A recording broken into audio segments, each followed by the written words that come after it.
Pemirsa, tahukah Anda Indonesia memiliki 6 istana presiden yang tersebar di Pulau Jawa dan Bali? Antara lain Istana Merdeka di Jakarta, Istana Bogor, Istana Cipanas, dan Istana Tampak Siring di Bali. Istana kepresidenan itu digunakan sebagai tempat resmi kediaman presiden, juga sebagai tempat presiden menggerakkan roda pemerintahan, atau menjadi tempat beristirahat tamu-tamu negara. Namun ternyata ada juga yang menyimpan cerita-cerita unik maupun kisah-kisah mistis. Lalu, seperti apa keanehan-keanehan yang terdapat di Istana Kepresidenan Republik Indonesia?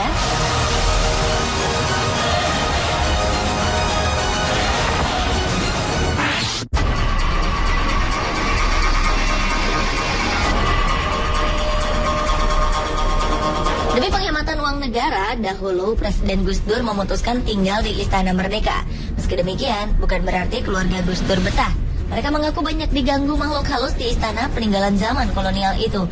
Putri Gus Dur, Yeni Wahid, pernah mengaku di akun Twitternya bahwa istana yang ia tinggali sangat tidak nyaman dan seram suasananya. Bahkan sang adik Inayah Wahid sering diganggu oleh makhluk halus. Kejadian menyeramkan ternyata tidak hanya dialami keluarga Gus Dur. Sejumlah pegawai istana juga kerap mengalaminya. Bahkan saking takutnya, untuk membersihkan lantai 4 dan 5 di Wisma Negara saja tidak ada yang berani. Karena takut dengan penunggu di sana yang tidak kasat mata. Menurut ajudan Gus Dur saat itu, yaitu Munib Huda Muhammad, Presiden Indonesia kelima itu tidak menggunakan cara-cara mistis untuk mengusir keangkeran istana, melainkan dengan cara yang logis. Gus Dur membuka Istana Merdeka bagi masyarakat, sehingga di era Gus Dur, Istana Merdeka ramai dan tidak angker lagi.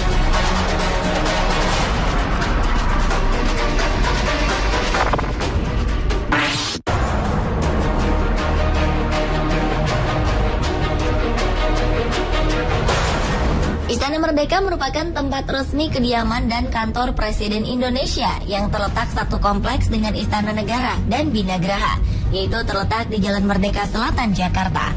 Istana dengan luas sekitar 2.400 meter persegi ini dibangun pada masa pemerintahan Gubernur Jenderal J.W. Van Lansberg pada 1873. Tercatat setelah Presiden pertama Indonesia, Soekarno, barulah Presiden keempat Abdurrahman Wahid alias Gus Dur yang memilih tinggal di istana. Kini Istana Merdeka ditinggali oleh Presiden ke-7 Indonesia, Joko Widodo, atau yang akrab disapa Jokowi. Yang menarik, ternyata Jokowi dan Ibu Negara Iriana Widodo bukan hanya tinggal, tetapi tidur di bekas ranjang Presiden Soekarno. Diketahui selama ini tak ada presiden yang berani tidur di ranjang kamar sang proklamator itu. Bahkan putri dari Bung Karno, Megawati Soekarno Putri sekalipun. Menurut Ahok, Gubernur DKI Jakarta, Presiden Jokowi termasuk salah satu presiden yang berani menempati kamar Bung Karno. Meski banyak informasi tentang bangunan tersebut yang penuh dengan cerita mistis, Jokowi mengaku tidak merasa terganggu oleh cerita-cerita itu. Ia malah merasa nyaman, sebab ia juga pernah tinggal di gedung tua saat ia menjabat sebagai wali kota Solo.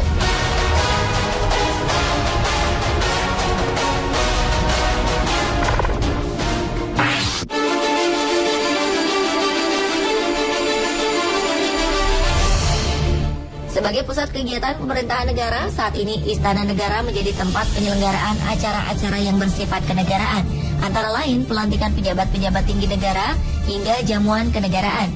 Namun ternyata ada sebuah kisah di balik salah satu acara pelantikan resmi di Istana Negara tersebut, tepatnya saat pengangkatan Albert Hasibuan sebagai anggota Dewan Pertimbangan Presiden untuk bidang hak asasi manusia pada awal tahun 2012 lalu oleh Presiden Indonesia ke-6 Susilo Bambang Yudhoyono.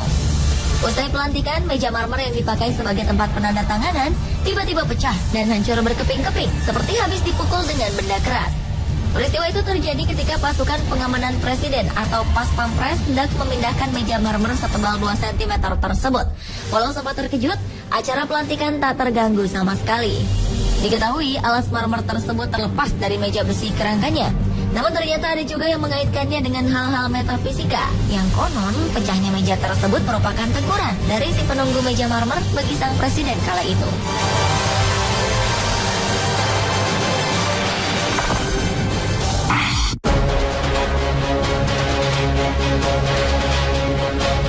Pemirsa, Rabu 22 Oktober 2014, Presiden Joko Widodo menggelar jumpa pers perdana sejak dilantik pada 20 Oktober lalu di halaman Istana Kepresidenan.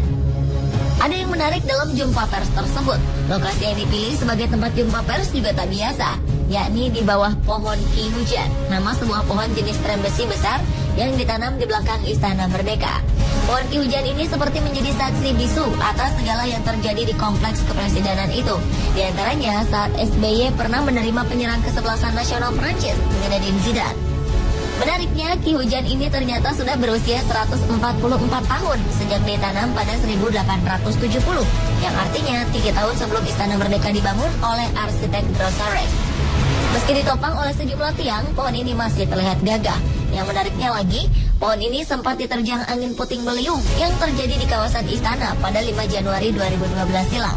Banyak pohon bertumbangan, namun anehnya Ki Hujan tetap kokoh berdiri. Hanya dedaunannya saja yang rontok dan ranting-ranting kecil yang berjatuhan.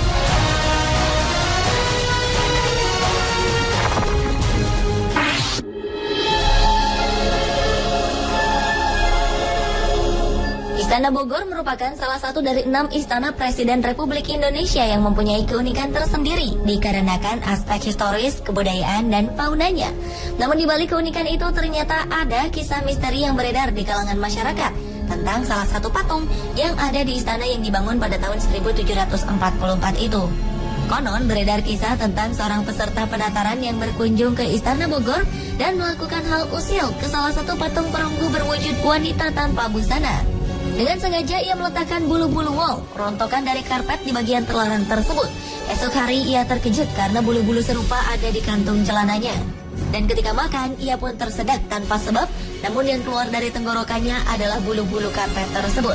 Kabarnya almarhumah mantan ibu negara, Hartini Soekarno pun sempat mengiyakan bahwa di Istana Bogor terdapat makhluk astral penunggunya. Konon, ia pernah melihat seorang tamu yang tak kasat mata saat memasuki ruangan presiden di istana tersebut.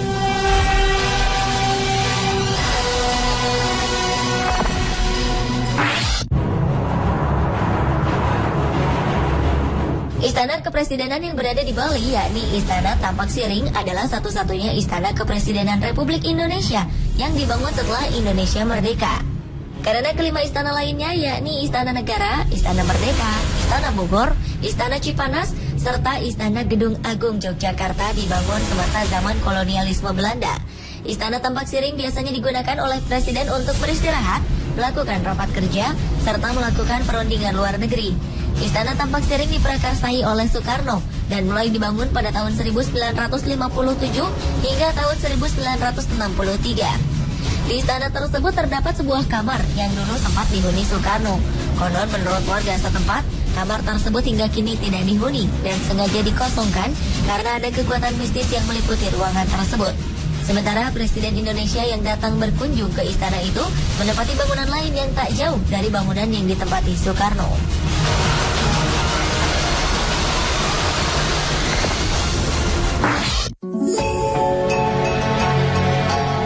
Istana Gedung Agung merupakan salah satu dari 6 istana kepresidenan Republik Indonesia.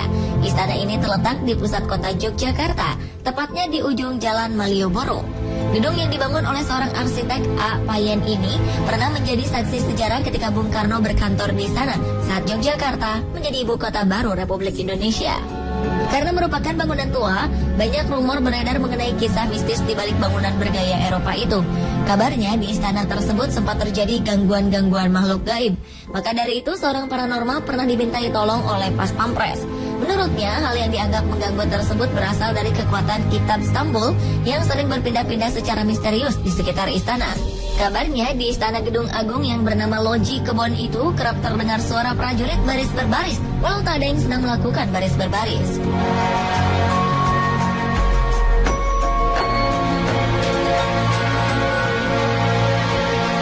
Pemirsa, itulah 7 peristiwa aneh yang pernah terjadi di Istana Kepresidenan Indonesia versi on the spot.